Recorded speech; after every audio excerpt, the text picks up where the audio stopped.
Kababayan, no? Ito, pag-uusapan natin ngayon ay patungkol dito kay Yorme Isko Moreno na in-interview, no, sa SMNI ng Vox Populi ng mga bayaderos, no, na ang akala nila si Isko ay susuportahan si Sara at bibirahin, no? Bibirahin si Pangulong Bongbong Marcos. Kasi actually mga kababayan, marami po kasi talagang nagre-request, no, na mga Iskonians na DDS kung si Isko ba talaga ay makasara o ano ba talaga si Isko. Sabing ganun. Sabi nga nung vlogger diyan sa Hong Kong, si Jojo de Guzman, butterfly daw si Isko, yeah? Budol daw, tapos balimbing, sabing ganon, napahiya. Ayun na mga kababayan, kayong mga DDS kasi, yung mga DDS na Iskonians, alam nyo yung DDS na Iskonians, yung saglit lang naging matalino tapos naging bobo ulit. Naging matalino sa pagpili kay Isko tapos naging bobo kasi pinili si Sara. Mamirian si Suzuki Hilo po. So ito po mga kababayan, hindi ko po ipapakita sa inyo yung naturang pag-interview ng SMNI kay Isko kasi nga alam nyo naman itong mga to, mga kababayan, kapag ka nag-interview to tapos i-play mo, ika-copyright ka nila. Oo, ganyan yung SMNI, di ba? Oo, mga kababayan. So, ngayon, i-play ko dito, pakinggan niyo ang interview ni Isko na pahiyang-pahiya si Banat Bay. Mga kababayan, ito. Ito. Saan na ba yun? Ayan, mga kababayan, pakinggan natin ang interview. No, saan na ba yun? Ito, lipat tayo dito. Nasaan na ba yun? Nawala. Naku, saan na? Oo. Ito. Very good. Nandito na, mga kababayan. Pakinggan natin ang interview ni Isko Moreno. Maraming nag-comment ngayon sa social media. Balikan natin ng konti yung politika. One, medyo bumalimbing na daw kayo. Dahil dati bumabanat kayo kay Marcos. Ngayon, tila parang pinopromote daw ninyo. Ano masasabi niyo dito sa mga nagsasabi sa inyong bumalimbing na daw po kayo? Yung balimbing, depende yan. May matamis, may maasim. Di ba? Nakahin na ba yun? Wala akong ganun eh. Action Demokratiko ko. Diba? At ang tinakbo ko po yung mayor. Noong nagkalaban-laban kami sa pagka-presidente nung araw, may mga bagay na nasabi na. Bagamat yung... Ulitin ko mga kababayan, pakinggan ninyo unang sabi ni Isko patungkol sa balimbing. Yung bumabanat kayo kay Marcos, ngayon, tila parang pinopromote daw ninyo. Ano masasabi niyo dito sa mga nagsasabi sa inyong bumalimbing na daw po kayo? Yung balimbing, depende yan. May matamis, may maasim. Di ba? Narinig nyo ang sabi ni Isko. Yung balimbing, depende yan. May matamis, may maasim. So, alam ninyo, ito kasi si Isko Moreno, kung marunong kang umintindi sa kanya mga sinasabi, matalinghaga kasi si Yorme. Sa totoo lang, actually si Yorme, hindi ko akalain baka ngayon manonood yan sa akin. Actually, alam ni Mamirian Suzuki yan, si Isko nanonood sa akin yan kada mag-live ko at lalong-lalo na kapag kapangalan niya, no, ang nakalagay dyan, manunood sa akin yan. Magko-comment pa yan, mga kababayan. Mamaya, antayin natin, lalabas yan dyan. Ang sabi kasi ni Isko, mga kababayan, kasi binansagan siyang balimbing ng mga DDS. Kasi dati daw binanata ni Isko si Bongbong, ngayon daw ay dumikit kay Bongbong. So ang sabi ni Isko, ang balimbing, depende sa balimbing, may matamis, may maasim. Yung balimbing, ito explain ko sa inyo. Ang balimbing na maasim, yan yung dumikit ka, tapos hindi ka naman kasali sa kaaway niya. Halimbawa si PBBM. Dumikit si Isko doon. Kaaway ni PBBM si Sara. Actually, hindi naman kaaway ni PBBM, si Sara lang man ang aaway. Halimbawa, ang balimbing na maasim, yan yung dumikit ka, nakikisawsaw ka, bumabanat ka rin. Yung makita mo yung halimbawa, dumikit ako kay Isko, yung kaaway ni Isko, babanatan ko na rin. Yan ang tawag na balimbing na maasim. Kasi dati, kaaway ko si Isko, tapos ngayon dumikit ako kay Isko, yung kaaway ni Isko, aawayin ko na rin. Ang tawag doon, balimbing na maasim. Pero, ang balimbing na matamis, halimbawa, kaaway ko si Isko noon, Dumikit ako sa kanya. Tapos, humingi ako sa kanya ng tulong para matulungan yung aking mga nasasakupan, yung aking mga constituent. Kasi unang-una, dumikit si Isko kay PBBM para makahingi ng tulong para sa mga nasasakupan ni Isko. Kasi mahirap naman po mga kababayan na andyan na yung presidente, handang tumulong, bakit ka lalayo? Andyan na yung presidente para makahingi ka ng tulong para sa nasasakupan mo, bakit maghanap ka pa ng iba? Diba? So, actually, kung ikaw mayor, hindi ka naman nahihirapan kasi sumasahod ka eh. Pero yung mga bumuto sa'yo, hindi naman makakakain yan kung hindi mo tulungan. Diba? Paano kung may mga problema yan? Hindi naman din sapat ang kanilang kinikita. Tandaan ninyo mga kababayan, kung walang botante, walang Isko. Kung walang botante, walang Bongbong. Kaya, kung binoto ka, naging mayor ka, pinaupo ka nila, suklian mo sila. Yan ang tawag na balimbing na matamis. Dumidikit ka sa kaaway mo para makahingi ka ng tulong para matulungan ang nasasakupan mo. Ang balimbing na maasim, yan yung dumikit ka sa kaaway mo, tapos yung kaaway niya, inaaway mo na rin, nakikisawsaw ka. Yan ang ibig sabihin ng balimbing na maasim at matamis. Alam nyo na, mga kababayan, continue. Nanahin na ba yun? Wala akong ganun eh. Action demokratiko. Wala pong ganun. Aksyon demokratiko. O ano ba ibig sabihin ng aksyon demokratiko? Pareho sila ni Trillanes. Which is, si Isko is aksyon demokratiko, si Trillanes aksyon demokratiko din. Ano ba ibig sabihin ng aksyon demokratiko? Umaksyon sila, democratic eh. Democratic. Ibig sabihin, kung sino yung namuno, suportahan mo. Hanggat makakatulong sa'yo. Huwag mong suportahan para kaawayin mo ang kalaban niya. Kaya nga action democratic eh. Democratic. Hindi naman sila action republican ba sila? Pag sinabi lang action republican, namimili sila. Action democratic eh. Ibig sabihin ng democratic, by utos, tao. Demokrasya. Actually is a Greek word or Latin word ba ang democratic? Ibig sabihin kasi niyan mga kababayan, demo, galaw, kratik, tao. Demokratiko. Ganyan kasi mga kababayan. Aksyon sila para sa tao. Aksyon sila para sa bayan. Demokratiko. Yan ang ibig sabihin, no? Ng democratic is a Italian word or Greek word or whatsoever. Hindi ko alam, no? Spanish word ba yan? Basta may meaning yan. So, continue natin. At ang tinakbo ko po yung mayor. Noong nagkalaban-laban kami sa pagka-presidente nung araw, may mga bagay na nasabi na. Bagamat yung mga nasabi, ang taong bayan ay nagpasya na. Talo ko, all odds. No? 31 million voted for him. Now, if you really believe in democracy, you recognize 31 million. Ganun lang kasimple. Diba? Kung nirespeto mo yung bumoto sa kanyang 31 million, nagpasya na yung tao, ano pang ikakagalit mo?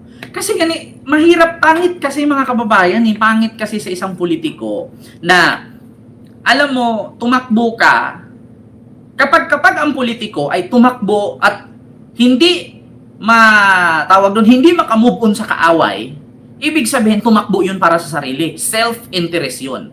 Pero kapag ang politiko ay tumakbo para sa bayan, matalo-manalo, para sa bayan, yan tao ang namili, hindi ako.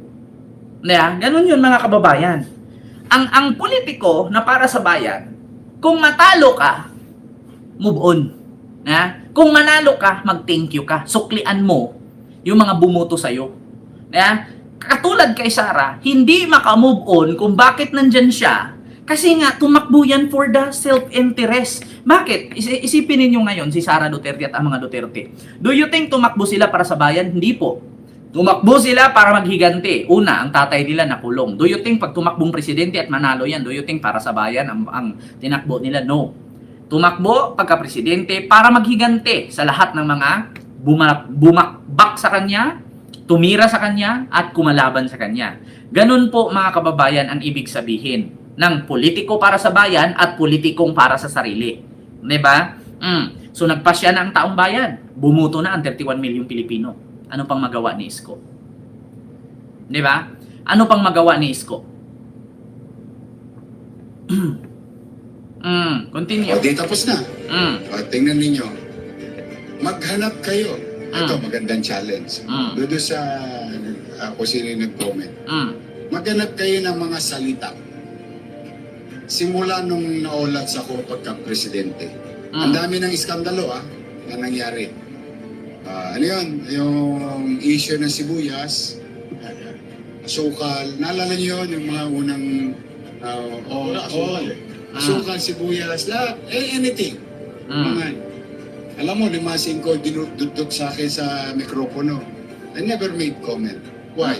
Ginagalang ko yung 31 million na mamamayang bumoto kay President Bongbong Marcos. Yan dapat ang tandaan ninyo, mga DDS.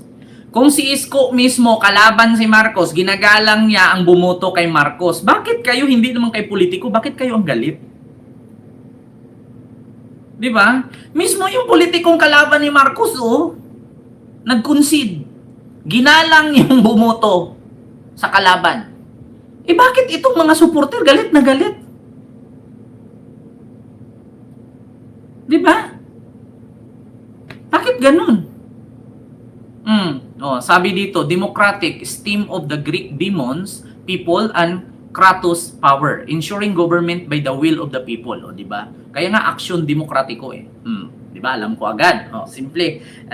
Dati nabasa ko yan So ngayon, mga kababayan, yun ang sinabi ni Isko na nirespeto niya ang 31 million na bumoto kay Marcos. Ngayon, baka sabihin na naman ito ng mga DDS. So kung nirespeto mo ang 31 million na bumoto kay Marcos, di ba 32 million na bumoto kay Sara? Sige, dito tayo. Mathematics to Mathematics, huwag mahiya. Baka mapahiya kayo sa akin mga DDS. Eto. Kung ang sabihin ng mga DDS dito sa comment section, kung nirespeto mo ang bumoto kay Marcos na 31 million, 32 million din naman ang bumoto kay Sara. Sige, dito tayo. Speaking of 31 million kay Bongbong, 32 million kay Sara. Sino ba ang president? Si Bongbong. Kung 31 million kay Bongbong, si Bongbong pa rin ang nanguna. Bakit? Pangalawa lang si Sara. Bakit? Si Bongbong ang president, vice presidente lang si Sara. Kung mamatay si Bongbong, tsaka pa siya maging presidente. Ganon yon. So ngayon, laging nauuna si PBBM kasi siya ang president. Kumbaga sa madaling salita, si Sara, pakpak lang yan Pakpak lang yan si Sara na kapag tinulak mo hulog yan. Kapag sumakay yan sila sa helicopter, pag sinipa ni PBBM yan, hulog yan. Walang pakialam ng tao dyan. Bakit hulog? Andito ang presidente. Ano lang naman yan? Buntot lang naman yan. Buntot hila lang naman yan. Ganon yun. So ngayon, baka sabihin ng mga DDS, wow, nirespeto ni Isko, yung 31 million bumoto kay Bungit. So, bakit? Kay Sara, 32 million naman di sige, i-minus natin. Siyempre, unahin natin lagi si Marcos. Bakit? Si Marcos ang presidente, si Sara vice lang So, si Marcos pa rin ang mahalaga. Bakit? Kung walang presidente, ang vice ang maging presidente, buhay ang presidente, ano magagawa natin? Di walang kwenta si Sara, buntot lang siya, pamaypay lang. Kumbaga ito naglakad sila sa initan, si Sara panakip sa lilim. Panglilim lang ni Marcos 'yan.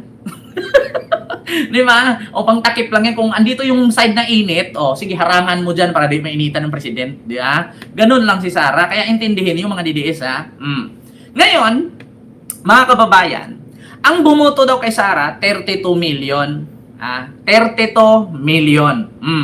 I-minus natin ang 31 million ni Bongbong. So, may 1 million. So, sa madaling salita, mga kababayan, ang totoong bumoto talaga kay Sara, 1 million lang. Gets nyo na, mga DDS. Ang totoong boto talaga ni Sara, 1 million lang. Bakit? Ang boto ni Bongbong, 31 million. Presidente si Bongbong Si Bongbong pa rin talaga ang nangunguna kasi siya ang president. Si Sara vice president, sabihin natin 32 million. Kung i-deduct mo yung 31 million ni Bongbong sa kay Sara, di 1 million lang ang boto ni Sara. Alam nyo na, mga DDS. So bakit sabihin ninyo dito ngayon na kung nirespeto ni Isko na ang 31 million ni Bongbong, bakit hindi niya irespetuhin ang 32 million ni Sara? Tanga. Si Bongbong ang presidente, si Sara vice lang. Kung i-deduct mo yung 31 ni Bongbong doon sa 32 ni Sara, 1 million lang ang DDS. Yun ang tandaan ninyo. So bakit respetuhin ni Isko yan? Kalayo-layo. Si Bongbong pa rin, kumbaga sa sidecar, si Bongbong ang motor, si Sara ang sidecar. Kung walang motor ang sidecar, hinto. 'Di ba? Ma'am Dixie Samson, hello po. Ngayon ninyo isipin, kung sa sidecar, si Bongbong ang motor, si Sara ang sidecar. Kung tanggalin mo yung sidecar, makakatakbo ba ang sidecar? Kung 31 million ang bumoto kay kay Bongbong at nirespeto ito ni Isko, bakit hindi respetuhin ni Isko ang 32 million ni Sara? Tanga. Kung i-minus mo yung 31 million na bumoto kay Bongbong sa 32 million ni Sara, 1 million lang ang DDS. Di ba? So ngayon, sabihin nyo, iboto, igalang, respetuhin ang 1 million na DDS. Putang ina ninyo, sinong gustong magrespeto sa inyo? Si Isko, kung paano ninyo binaboy, tinawag ninyong scammer, tinawag ninyong budol, tinawag ninyong butterfly, tinawag ninyong balingbing. Do you think respetuhin kay ni Isko? Di ba? Yan ang isipin ninyo. Kung sa matematika, greater than and less than, lalo na sa algebra, actually, yung mga DDS, hindi naman nakakaalam kung ano yung algebra, ano yung trigonometry, ano yung mga ganyan kausapin. Kasi bakit mga bobo naman yan sila? Oo, yung idol nga nila, nag-80 daw ang grades, pero hindi naman nag-match doon sa kanyang kilos at galaw bilang abogado, 'di ba? Yung idol nila, 80 ang grado ko, hindi ko kailangan tong manghingi ng tulong sa mga professor. Pero hindi mo makikita kung 80 ba talaga, bakit hindi man lang marunong, hindi na alam yung meaning ng preamble. 'Di ba? Ikaw biruin mo, abogado ka. 80% ang grado mo. Hindi mo kailangan ng tulong ng professor kasi pinaghirapan mo. Tapos pag tinignan mo siya, paano ka nakakuha ng 80% grade bilang lawyer? No? Kung hindi mo alam ang meaning ng preamble. Diba, mga DDS? Kapag dito ka sa algebra, no? Or dito sa trigonometry, no? Ang presidente, yan yung laging na top 1.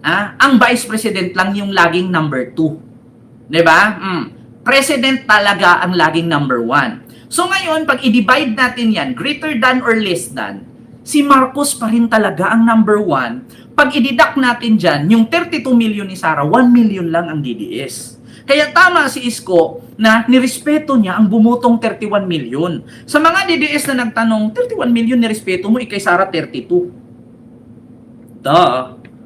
Pag i-deduct natin yung 31 ni Bongbong, edi 1 million na lang kay Sara. Di ba isipin niyo yung mabuti? Continue. Sa binoto Demokrasya yun. Tapos na ako. Wala kayo narinig. Di ba? Tapos na siya. Si Bongbong ang binoto. Tapos na si Isko. Wala na kayo narinig. Ang sabi ni Isko, binoto ng tao, si Bongbong. Nagpasya na ang taong bayan. Tayo, mga Pilipino, at mga local government officials, ang tanging maitulong natin ay suportahan kung sino ang presidente. Kung gusto nating umunlad ang ating bansa. Kaya dyan ako nakinig kay Isko noon. Kasi kung naalala ninyo, noong 2022 election, nag-BBM ako. Nagkakagulo ang BBM groups, lumipat ako kay Isko, sinuportahan ko si Isko. Pero nung natalo si Isko sa eleksyon, ang sabi ni Isko, kung sino yung nanalo, suportahan mo kung gusto mo ng kaunlaran sa ating bansa. Mahirap kasi na nandyan na yung Pangulo, nagpasya na ng tao, tapos kakalabanin mo, paano tayo unlad? Walang sinabi si Isko na nanalo si Bongbong, suportahan mo si Sara. Walang ganon sinabi si Isko. Iskonians ako noon. Until now, Iskonians pa rin naman ako. 'Di ba? Ginagalang ko yan si Yorme, idol ko yan eh. 'Di ba? Ang sabi ni Isko, binoto si Bongbong. Nagpasya na ang taong bayan. Tayo bilang private citizen, mamamayang Pilipino at mga local government officials, kung gusto natin ng kaunlaran, suportahan natin kung sino ang hinalal ng taong bayan. Kung gusto natin kaunlaran, suportahan natin ang presidente. Walang sinabi si Isko na nanalo si Bongbong. Suportahan mo si Digong. Wala siyang sinabi sa amin yan. Malinaw pa sa sa sikat at sa kintab ng noon, di ba, Natbay? Sinabi ni Isko yan. Ito ha. Pakita ko sa inyo ha. Oh. Kaya sa mga Iskonians dyan na galit sa amin kung bakit kami nag-BBM, bakit may sinabi ba si Isko? Di ba? Tinawag niyong Iskonians ang mga sarili ninyo. Pero hindi nyo naman pinakinggan ang sinabi ni Isko. Ang sabi ni Isko, nanalo na si Bongbong. Suportahan nyo ang presidente, nagpasya na ang taong bayan. Kung gusto nyo ang kaunlaran, suportahan nyo ang nakaupo. Walang sinabi si Isko na suportahan nyo si Digong o si Sara. Wala siyang sinabing ganun. Isko. Concede. PBBM. Ito ha, mga kababayan. Sa kasalukuyan po, Ito bumoto na ang tao. Ah. Bumoto na ang tao. 31 million of them. At ang binoto ay si dating Senador Bongbong Marcos, Jr. now President-elect Ferdinand Marcos Jr. We must recognize, not only recognize, we must help in our own little way. As I have said, isang bangka lang tayo. We don't want to wish our government to fail. Paano tayo makakatulong? Galingan ninyo bilang halal ng bayan sa kanya-kanya yung nasasakupan. Maging masunurin tayo sa mga tagubilin, alituntunin. Maging responsable tayo. Hindi lang bilang halal ng bayan, kundi bilang mamamayan din. Yun, tulong na natin sa papasok na administrasyon. Bumoto na ang tao. Diba? May sinabi ba si Isko doon? Nanalo na, bumoto na ang tao. Suportahan nyo si Digong, suportahan nyo si Kibuloy, mag-rally kayo dyan si Luwasan Bonifacio. Kaya nung sinabi ni Isko yan, sabi ko, aba, nag-concede na si Yorme. So sino ang presidente? Susuportahan ko na si Marcos. Di tapos, may issue. Diba? Kung dati kang DDS at Iskonian vloggers, kung idol mo si Isko at sinabi niyang suportahan nyo ang nanalong presidente para sa ikakaunlad, kasi hindi naman natin pinapangarap na lahat tayo babagsak. We don't want to wish our government to fail. So, sinunod ko siya. Sabi ko, okay, Yorme, I'm supporting PBBM right now. Tapos nung tumakbo siya bilang mayor, ayun, sinuportahan ko pa rin siya. So, nanalo siya. Magiging mayor. So, tuwang-tuwa pa nga ako. Kasi bakit? Malilinis na ulit ang kalat na Maynila. At ang bahong estero, mabango ulit. So, nung nanalo si Isko, lahat, tanggal ang mga illegal vendors. Linis lahat. Diba? So, anong mali dun? Tama naman ang sinabi ni Isko. Diba? Kaya dito mga kababayan, ang expectation kasi ng Banateros, bibirahin si Bongbong, paringgan si Bongbong, at purihin si Sara. Walang ganun. Kasi alam niyo kung bakit mga kababayan, ang Maynila kasi mahirap hugutin. Si Isko minahal ng Maynila. Kung ano ang sabihin ni Isko, susunod yan ang mga supporters niya. Pag sinabi ni Isko, si Sara, mabuti naman si Sara, mabait naman si Sara. Walang ganun. Kaya yung mga Manilenyo, yung mga Iskonians, na mga Iskonians na solid, hindi yung mga saglit lang matalino tapos naging bobo ulit kasi sinuportahan si Sara. So ngayon mga kababayan, nakikinig kay Isko yan. Continue. Mangyari ba, naalala niyo yung kwento sa Maynila, nagsigawan ng tao, bumalik ka na. Bumalik ka na. I listen to, salamat naman.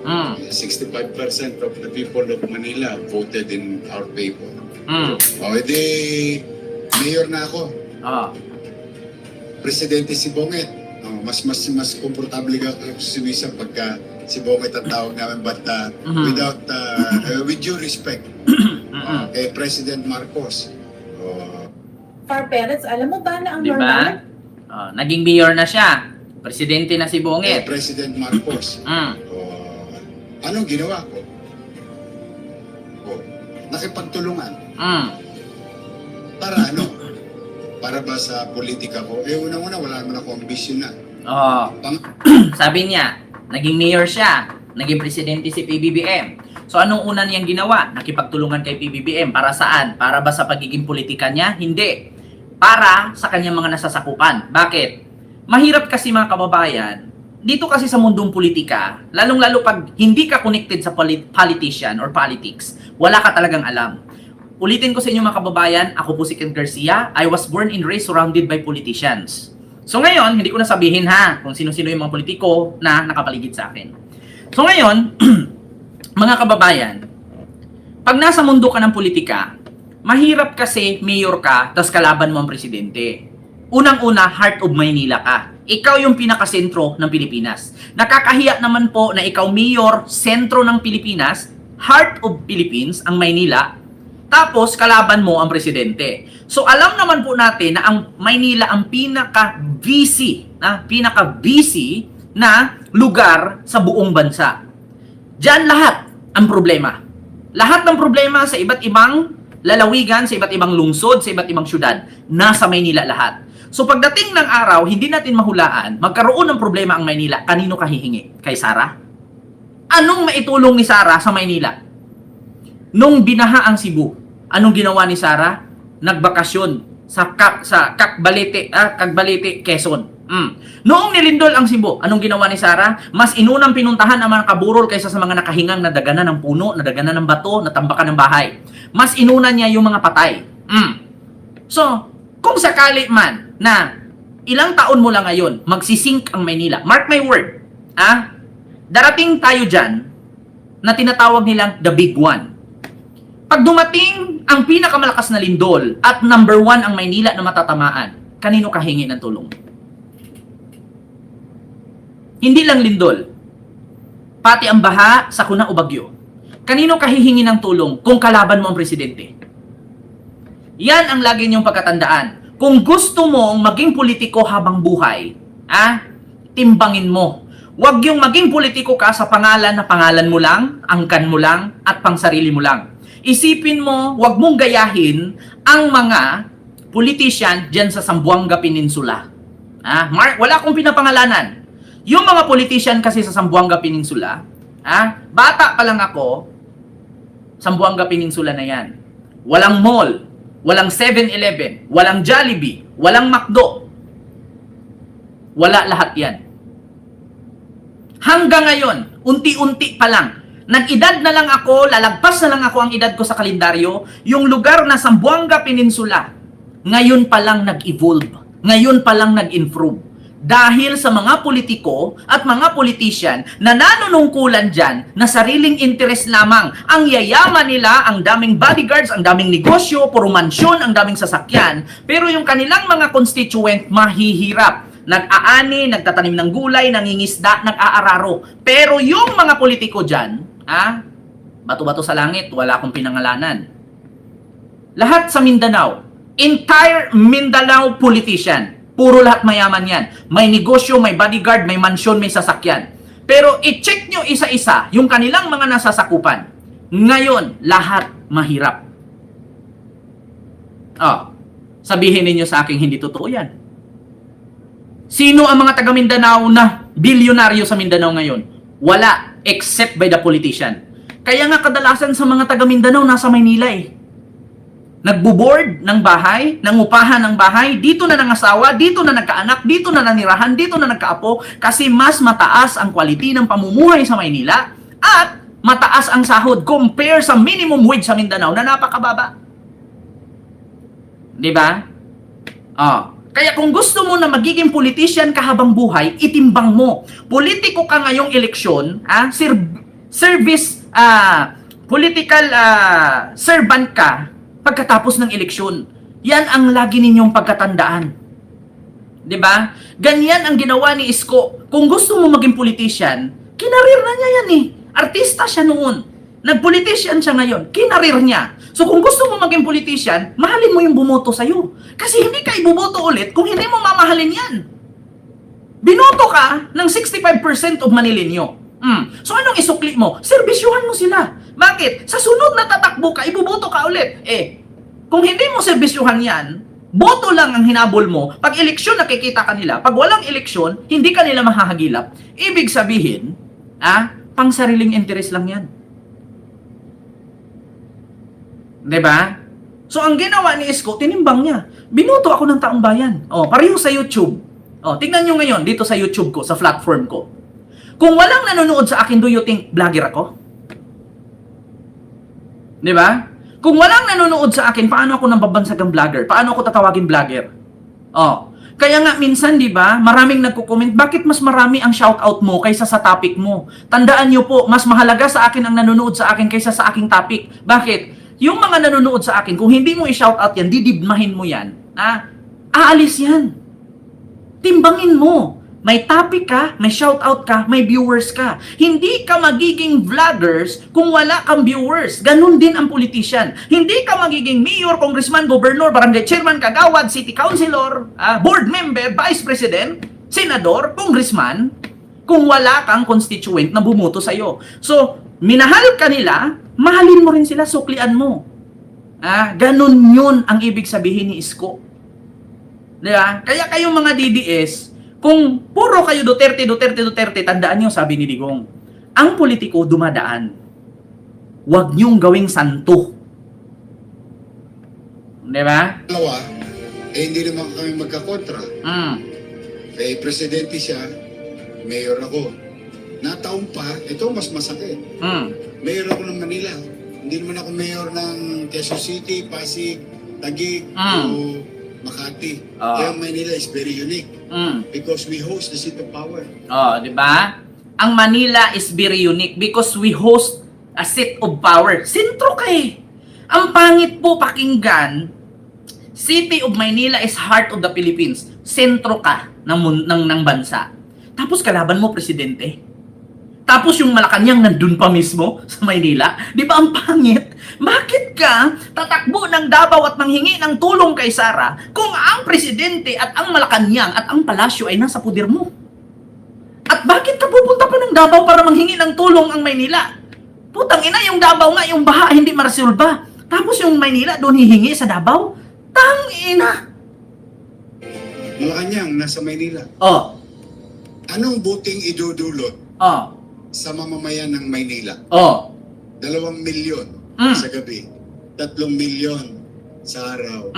Kung ako ay makikipagpardagulan sa presidenteng hindi ko kapartido. Or, may buti bang mapapakinabangan ang mga taga Maynila kung ang mayor ng Maynila ay bardagol. Mapaka-partido man o hindi, ay nakikipagtulungan sa Office of the President.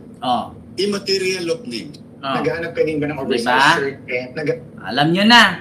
Anong mapapala ng mga Manilenyo at mga bumoto kay Isko kung makikipagbardagulan siya? Kaya ang isipin mo, kung sino yung umupo dyan, suportahan mo. Bakit? Kasi ang Maynila, hindi po ganun kayaman. Hindi po ganun kataas ang era. So, lahat po ng tao sa Maynila, hindi porkit nasa Maynila ka, sentro ka ng Pilipinas, lahat dyan ay parang nasa Forbes. Hindi po. Ang Maynila, iba sa Makati. Ang Maynila, iba sa Pasig. Ang Maynila, iba sa Quezon City. Mayroong kapasidad ang Quezon City, Makati, Pasig na wala sa Maynila. Mayroong kapasidad ang Maynila na wala sa Quezon City, Makati at Pasig at iba pang lungsod na malapit sa Maynila. So darating ang panahon na nangangailangan ka. Alam nga naman, kakalabanin mo ang presidente at manghingi ka ng tulong sa Pasig, nakakahiya naman. Mayor ka, tapos hingi ka ng tulong sa mayor ng Pasig. Baka sabihin lang ni Biko, mas matanda ka sa akin, ang galing-galing mo magsalita sa entablado, tapos useless ka pala. Ba't nag-mayor ka pa? Baka sabihin pa ni Isko, pahingi ng tulong dyan, Binay, kasi, wala, hindi kami natulungan ng presidente, bakit kalaban ko eh. Baka sabihin pa ni Binay, ang galing-galing mo magsalita, puro ka pa preskon, tapos wala ka palang kwenta, dapat bumaba ka na. Hindi napahiya siya ngayon sa mga kapwa niya, mayors. Much better. Sa presidente ka dumikit. Bakit? Lahat ng kailangan mo, matutugunan. 'Di ba? Para sa iyong nasasakupan. Kaya dito po mga kababayan, yung mga banateros, na prank, na ang akala nila, sisiraan si Marcos, purihin si Sara. Ending, pinuri ni Isko, si PBBM. Kaya ngayon galit na galit ang mga DDS. Ay, nako. Alam nyo na, mga kababayan. 'Di ba? Klarong-klaro. Mahirap ba intindihin? Mga kababayan. Kaya sa totoo lang, kayong mga DDS na Iskonians, no, na matalino saglit at naging bobo ulit, di ba? Natalino kayo kasi sinuportahan nyo si Isko, na alam nyo naman na si Isko may magandang adhikain sa kanyang mga nasasakupan. Di ba? Kasi ganito yan mga kababayan, may kasabihan nga tayo. Hindi mo malaman ang ugali ng tao kung hindi mo nakakasama. Hindi mo malalaman kung ano ang nagawa ng politiko na yan kung hindi ka taga doon. Una, kadalasan po sa mga nagrereklamo na si Isko Balimbing, si Isko Budol, si Isko Butterfly, yan po yung mga hindi nakatanggap ng tulong ni Isko kasi hindi sila taga Maynila. Pero kung ikaw taga Maynila ka, saksi ka kung ano ang ginawa ni Isko sa Maynila. Saksi ka kung ano ang tulong ni Isko sa inyo. Yeah? Kaya kadalasan po sa mga nagreklamo na si Isko Balimbing, si Isko Budol, si Isko Butterfly, yan po yung mga hindi taga Maynila. Ngayon tatanungin niyo ako, ikaw ken taga Maynila ka ba? Diyos mio Marimar. Tumira po ako ng halos 1 dekada sa Maynila. Kilala ako ni Isko. Yun po yun. 'Di ba? Ganun po yun ha, mga kababayan. So gets niyo na. Di na butata ngayon. Na-prank ang Banateros. Baka akala nila, i-guess nila si Isko, mahihilot pa nila. No. Bakit? Banatbay. Alam ko ang galawan niyo. Alam ko kung bakit kayo nag-Isko noon. Pasalamat nga kayo, may libre pagkain kayo kay Isko, kami wala. Pasalamat nga kayo, nakakalapit kayo kay Isko sa stage, kami hindi. 'Di ba? Sa madaling salita, kung hindi ka monetize, kung wala kang allowance, hindi mo siya susuportahan. So ibig sabihin, sinuportahan mo siya kasi may allowance ka, monetize ka, nagagamit mo siya. Pero kami, tanungin mo, nabigyan ba kami ni Isko? Wala. Voluntaryo kaming sumusuporta at pumupunta. Sa pamamagitan ng mga viewers na magbibigay sa amin ng GCash, wala si Isko binigay sa amin ni piso. Yan ang katotohanan. Except with Banatbay, Oli, and Dada. Kasi sila may allowance yan sila.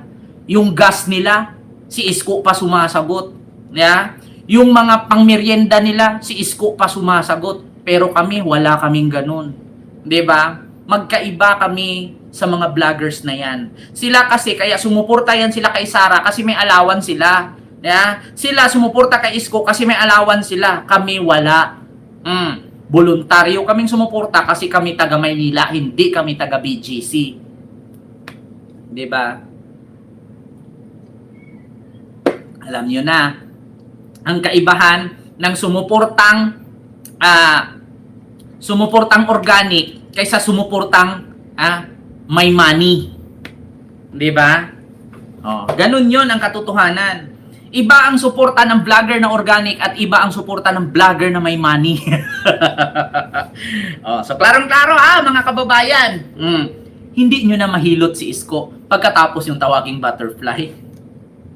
Pagkatapos yung tirahin, Jojo de Guzman, Spencer, Banatbay, Coach Oli, Dada, Judia. Pagkatapos yung birahin si Isko, tapos ngayon i-interviewin nyo, papupuntahin nyo sa SMNI. Do you think si Isko ang gustong pumunta dyan?